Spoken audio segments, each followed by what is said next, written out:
Professor Zixandra tapped her crystalline claw against the holographic display, highlighting the section on human biology for her xenobiology students at the Galactic University.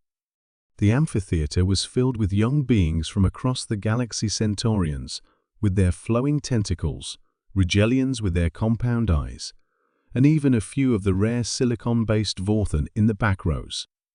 As we discussed in previous lectures, she began, her voice modulated through the universal translator. Humans represent one of the most primitive regenerative systems among sapient species. Unlike the Hydrosians, who can regrow entire limbs, or the metamorphs, who can reconstruct damaged organs within hours, humans are limited to basic cellular repair and minor wound healing. A young Centaurian student, Velthok, raised one of his appendages. "Professor, what about their reported pain tolerance? Surely that indicates some advanced biological adaptation?" Professor Zixandra's mandibles clicked in what her species considered amusement. Pain tolerance is merely a neurological quirk, not indicative of regenerative capability. Observe the tissue samples we collected during first contact. The hologram shifted to show microscopic views of human skin, muscle, and bone tissue. Notice the permanent scarring, the incomplete cellular reconstruction. When humans sustain significant tissue damage, they form what they call scar tissue, essentially inferior replacement cells that serve as biological patches rather than true regeneration. The class murmured in what sounded like a mixture of pity and scientific fascination. To species capable of regrowing lost body parts, the concept of permanent disfigurement seemed barbarically primitive. In fact, the professor continued, the human delegation to this university includes several individuals bearing these permanent markers of injury. They wear them almost as decorations of survival, if you will. Quite fascinating from an anthropological perspective. A voice from the back of the amphitheater interrupted her lecture. "Actually, Professor, I think there might be some gaps in your data."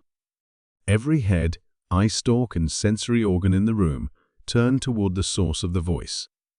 Standing in the doorway was a human tall, by his species standards, with dark hair and what appeared to be the typical human skin tone. He wore the simple uniform of a university guest lecturer. Professor Zixandra's crystalline features shifted to display what her species considered barely contained irritation. "I beg your pardon, but this is a closed academic session. Humans are not permitted in advanced xenobiology courses without proper clearance." The human smiled, an expression that several species in the room found unsettling due to the display of teeth. "Actually, I'm Dr. James Rodriguez, the new human liaison for interspecies medical studies. I was invited to observe your lecture on human biology." He held up a datapad showing his credentials. The professor's irritation deepened, but she gestured for him to take a seat. "Very well, Dr. Rodriguez. Though I must warn you that we discuss human limitations, quite frankly, in academic settings."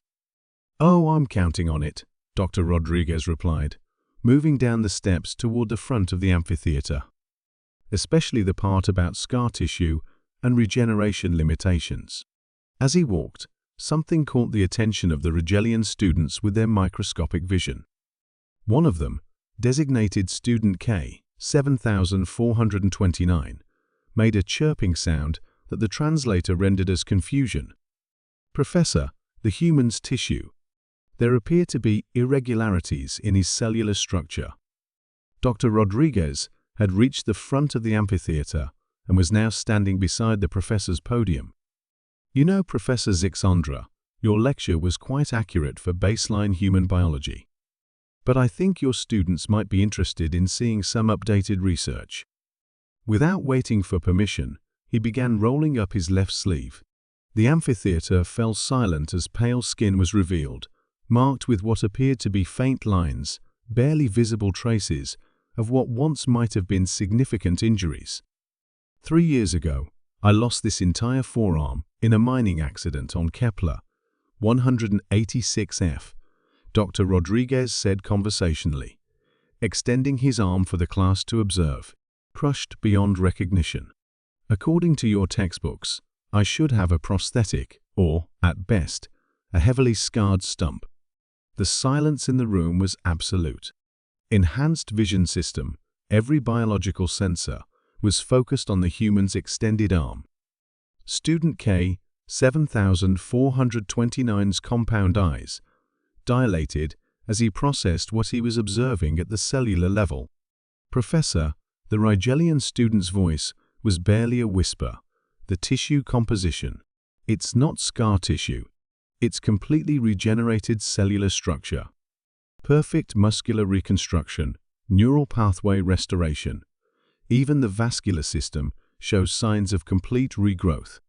Dr. Rodriguez nodded approvingly. Very good observation. Now watch this.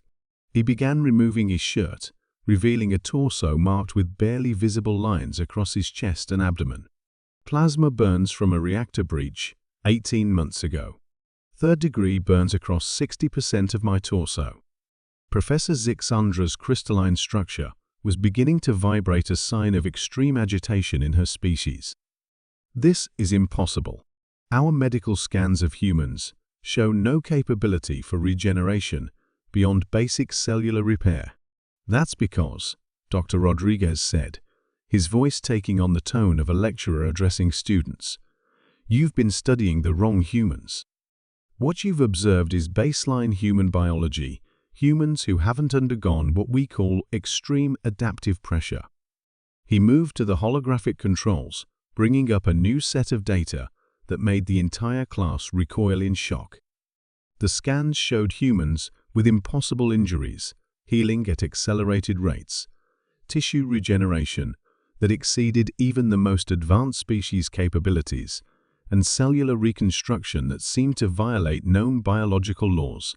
You see, Dr. Rodriguez continued, humans have a peculiar trait that doesn't manifest until we're pushed to our absolute limits.